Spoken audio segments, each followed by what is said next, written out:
Welcome back to the Anfield Exchange. I think it's finished Liverpool 0, Nottingham Forest 3. Obviously, like most of the fans, I switched off. I couldn't watch anymore. I switched off with about 15 minutes to go. So they are still playing as I record this. Look, when I make these videos, I usually write some notes down to talk about on the video, and I'm going to tell you what the two notes I've wrote down for this video, for this match, say. And the first one is PGMOL or shit. The second one is Liverpool or shit. Do we start with Liverpool or do we start with PGMOL? I'm going to start with the officiating. Obviously, Liverpool, Andy Robertson had a disallowed goal last game against Man City that was quite controversial. He didn't make any impact on Donnarumma. The referees saw it differently.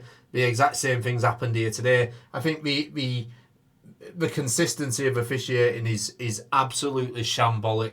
How long has VAR been in now? We've had VAR for what, 4 years, 5 years, 3 or 4 years? 3, 4, 5 years we've had VAR. And it seems every year it seems to progressively get worse than the year before. I don't know what the answer is. I mean, for me personally, listen, I was excited to get VAR into football. I thought it would be a lot more successful than what it is. I thought we'd get 95% the correct conclusions. But at the minute, it seems 50-50. I mean, I don't know. I think we've done the experiment. It doesn't work. I'm falling out of love with football in general because of the way it's going. I think the referees and all this VAR and 5, 6, 7, 8 minutes to look at things that are supposed to be clear and obvious. Something. Listen, if you're going to keep VAR, if you're going to keep VAR, something has to change. This cannot be the future of football. It just can't be. I think the decision today, I'm not saying the decision today was a scandal, because I actually think the goal should stand. What I'm saying is I think the goal should have stood for Andy Robertson as well. So I think Nottingham Forest get the goal, they deserve the goal. So on paper, the decision today is correct. But in the grand scheme of things, there's no consistency, because we had that same goal disallowed 2-3 weeks ago when we played Man City in a massive game, and it would have been a massive goal. And the goal today that was given was a massive goal. Liverpool dominated that game for 30 minutes, and then we gave away a cheap corner. Canate kicks it out cheaply. We know we can't defend corners. Why are we giving them away so easily? And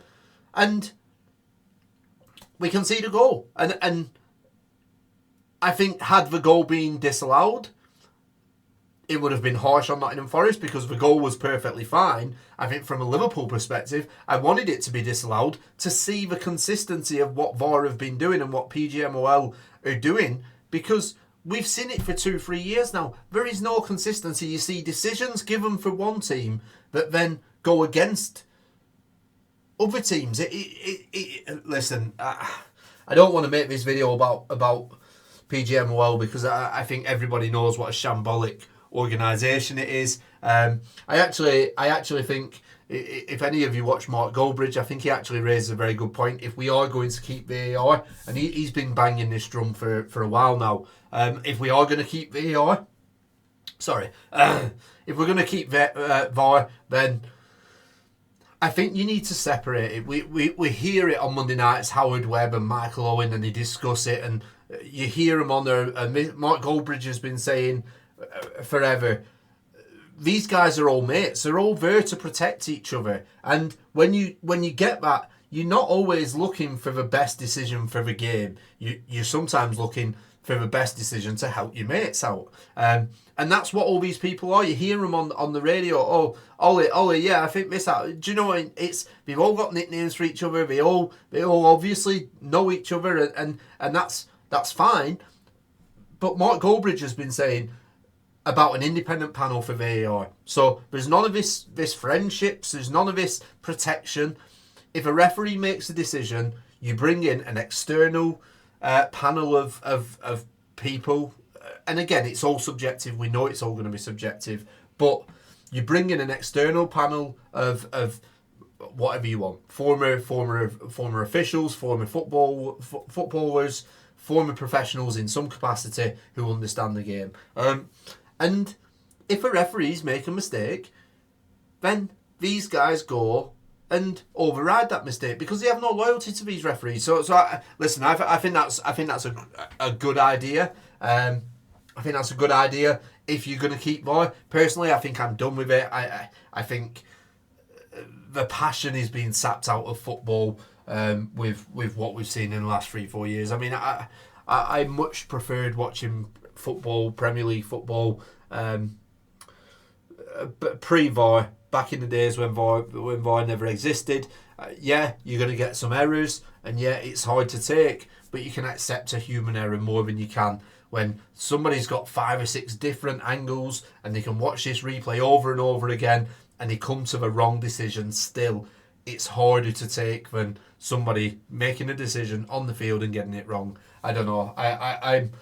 I'm quickly coming to a conclusion that it hasn't worked. But I think this is football now. I think this is football. I think it's not going to change. We're not going to take a step backwards and get rid of it. I think there's a part of it where it creates more job opportunities. Obviously, referees get paid for officiating. If you have a VAR control room, you got 3, 4, 5 extra guys who can all get paid. The referees all love it. I just think, I don't know. I just think it's an absolute shambles. Let me just check. This is, yeah. Yeah, that was the most frustrating thing was again the officiating. It's not the first time, it won't be the last time. But that being said, we need to talk about Liverpool, and I don't really want to. That's the problem. I don't know what it is. I think there's an element in this game where I think the decision. I think as soon as the referees decided to give that goal, I think Liverpool had flashbacks of Man City, and they just. I thought for 30 minutes we were brilliant. I thought we dominated. We didn't create too much, but it looked like it was going to be a comfortable matchup. It looked like it was going to be one of those games where we're going to get the goal. It's just a matter of when, not if. And before you know it, it turns into an absolute shambles. I thought, obviously, the goal that Nottingham Forest scored, the controversial one. Well, it wasn't controversial. I need to get that out, mate. It wasn't controversial. It was a perfectly good goal. It just makes the Andy Robertson situation a couple of weeks ago controversial. That's what it does. I actually think the officials didn't realise what they'd done. And probably forgot about the decision in the Man City game. I think once they realised that, I think they tried to rectify that on Nottingham Forest disallowed goal, because for me, I watched that replay back. I didn't see any element of that ball hitting. Was it Igor? Is his name Igor? I didn't see any element of the ball hitting his hand. I thought the second goal that was disallowed was a perfectly good goal. I think what they did, and again, this is where I feel like an independent organisation like Mark Goldbridge says would solve these problems, is I think they disallowed that goal because they realised what they'd done by cancelling out Liverpool's goal. And 2 wrongs don't make a right, but in this scenario, I think that's what they've done, because I could see nothing wrong with either goal. I could see nothing wrong with that disallowed goal whatsoever. It looked to me like it hit his chest. His arm was up. It looked like it hit his chest. I thought it was a perfectly good goal, and Liverpool would have been 2-0 behind. In terms of the performance, like I say, listen, goals change games. I'm not asking for that Nottingham Forest goal, the first one, to be disallowed. I'm just asking for consistency. Goals change games, and after that, Liverpool were just a shambles. I think it turned into that chaos that happens again early on. in the second half. We go behind after 30 seconds in the second half. Not good enough. You get in at half time, and I'm sure Arne Slot's saying to these guys, listen, you got to pick it up. You got to go and get yourselves back into this game. And 39 seconds, I think it was, you're out of it. I don't know. I don't know what we're supposed to do. I don't know what we're supposed to say. Like, this was supposed to be the run of fixtures where Liverpool claw themselves back into contention for winning the Premier League. And we've started off, and we've been beaten at Anfield to Nottingham Forest, what I assume is ending 3-0. It's just not good enough. It's not good enough. I don't want to dig players out, but I'm going to. Konate was shambolic. I think his time at Liverpool is up. I think he's already agreed to move to Real Madrid. The problem is Liverpool haven't got any depth in that position and can't drop him. So certainly up until January, he's going to be our first team centre back for the whole of December. I think we've got another 7 games to play before then, maybe even more. So he's going to be our first choice centre back. He's not good enough. He's not been good enough this season. I don't know, man. I don't know what you do. You play Joe Gomez in there. I think Joe Gomez is a lot more solid, certainly when he's playing next to Van Dijk. Joe Gomez has shown a loyalty to Liverpool that Konate hasn't. Who knows? Kirkes, left back. I mean, I don't want to dig Kirkes out. I do still like Kirkes, but I panic. Every time he gets a ball, I panic. He panics. I think the team panic. He just never looks comfortable on the ball. He never looks comfortable on the ball.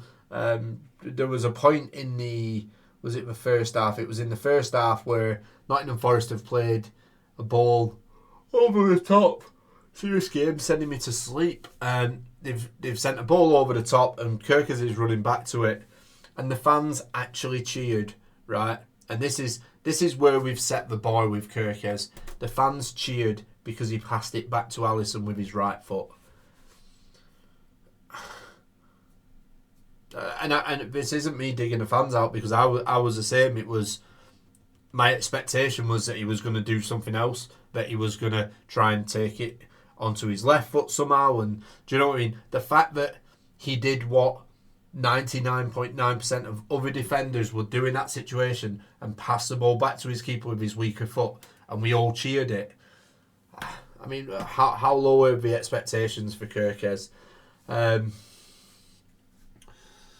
Obviously, Florian Wirtz and Bradley missed out today through injury. Isak came in for Ekitike. I don't get the Isak thing, man. I don't get the Isak thing. Obviously, we spent a lot of money. He went away for Sweden, and in 2 games he played 30 minutes football. Having been injured for us for a few weeks, not looking like at any point he's been up to speed with the Premier League this year. How does he earn the start? I mean, Ekitike has been away with France. He's played football. He's looked sharp all season. He looked sharp when he came on today. I don't understand the Isak thing, why he's starting at the minute. He's obviously not match fit. He's obviously not up to the speed of playing football to Liverpool's level. He's obviously not built any chemistry with any of the other players in the team. He went off today, and I think at the point of him going off, he had the least amount of touches amongst anyone on the field, with I think 13 or 14. We spent 130 million on this guy, and I'm not digging Isak out, because I think he is a phenomenal player. He just needs to be given time. I've said it over and over again, but we just don't do it. I don't know, man. I don't know. I'm watching Liverpool this season's a bit of a struggle. I'm sure you guys feel the same. Obviously, get in the comments and let me know. I think we've got so much quality in the team, but I feel like there's a real lack of leadership. I feel like there's a real lack of leadership on the pitch. I think I see it from Szoboszlai. I see more leadership from Van Dijk outside of the game, I'd say. Certainly in his press conferences, he speaks like a captain. He is a captain. But I'm not seeing too much from him on the pitch. Salah as well, obviously one of the more experienced players. There's just a real lack of eagerness to lead on the pitch. I think, like I say, Szoboszlai for me is the only one who tries to get the team going. I don't know. Oh no. What do we do? Where do we go from here? Obviously, Arsenal play Tottenham, I think, is that tomorrow? City are against Newcastle this afternoon, I think. Probably when this video comes out, to be fair. I think the first thing is we have to acknowledge that we're not in the title race anymore. It's frustrating. We were champions last year. We go out, we spend sort of 400 odd million. Yes, we've sold players, and yes, I think we look weaker than we did last year. It's tough, innit? I think we just got to accept that we're in a challenge to get in the top four. I think qualifying for the Champions League this season, with how the summer looked, I think would probably still look like a disaster for Liverpool. I think neutral fans would be all over that. But I think that's the most we can expect. A nice run maybe in the Champions League. What I will say is we do seem to have looked better in the Champions League this year than we have in the Premier League. I don't know why that is. I would say that obviously we struggled against low block teams. Yeah, Nottingham Forest defended well. I wouldn't say they were on par with the likes of your Brentfords that we've played. I thought they played football as well.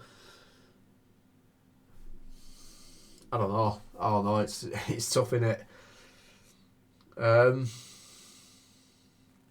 Anyone else to talk about? Not really. I think there's just so many bang average performances. I think Szoboszlai played well. I thought McAllister played quite well. Up until things got a little bit desperate. I think Salah he did some nice things, but I think he was trying too hard. Obviously Isak didn't really get up so much. The subs never really had the chance to make an impact. I don't know, that game's absolutely shattered me. I don't really think there's much else to say. It's one of them, innit? It's one of them. I think the most frustrating thing is, I'm sure you guys agree, there wasn't any element of me that thought that Liverpool wouldn't win this game today. I felt like this would be the catapult to kickstart our season. I thought we would come out, we'd put on a good performance at Anfield as well, man. At Anfield, I don't think Nottingham Forest we defended well, but I don't think they were brilliant today. Like I say, in the first half an hour, it looked like it was going to be comfortable. It's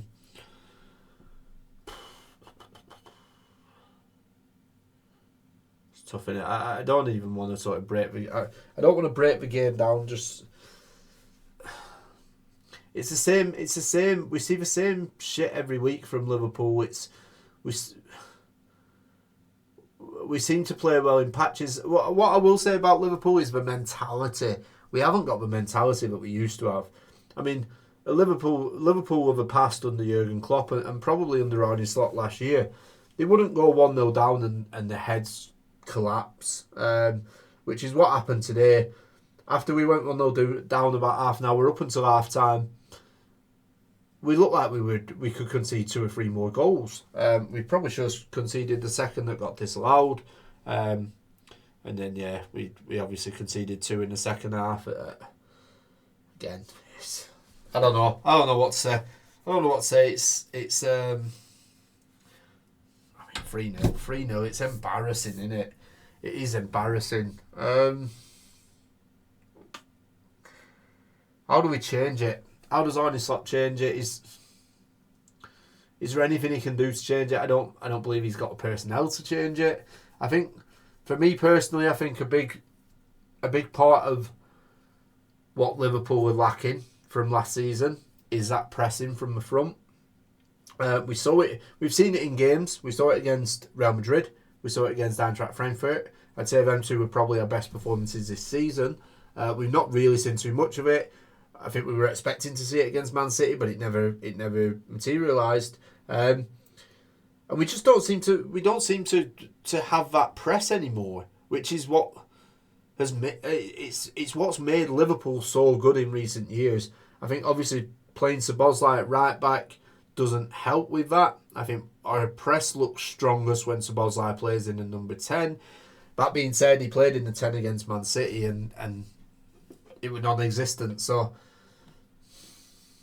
I don't know. Arne Slot's got a lot of work to do. He's got a lot of work to do and little time to do it. We got PSV on Wednesday. I think that's away from home, is it? I think it is away from home. Not an easy game, to be fair. PSV are a decent team. We should go over there and win. I think. Just wait and see what the performances in the Champions League are like, because I think they have been a lot better than Premier League this year. Florian Wirtz is apparently going to be back for that game. Again, we'll have to wait and see. But yeah, I mean, it's tough. It's a tough watch. Liverpool seem to be pretty shit at the minute. The refereeing is shit at the minute. What do we do? Yeah, well, I guess I'll leave it there. Get in the comments, let me know what you think of that game. Let me know what you think of a season so far as well, because obviously we started it really, I say really well. We were getting points on the board, and it's another 2 losses in a row. Wouldn't surprise me if we go to PSV and don't get the win there. And then I think we've got Leeds. Is it Leeds away next weekend? Again, Ellen Road, not an easy place to go. So I don't know. It's one of them. Let's write this season off. Try and get Champions League. Be nice to win the Champions League. Give us something to cheer about. But yeah, it's demoralising. It's tough to watch games like that and then come in here and try and talk about it as well. And it's, I don't know. Get in the comments. Let me know what you think. I'll see you on the next one.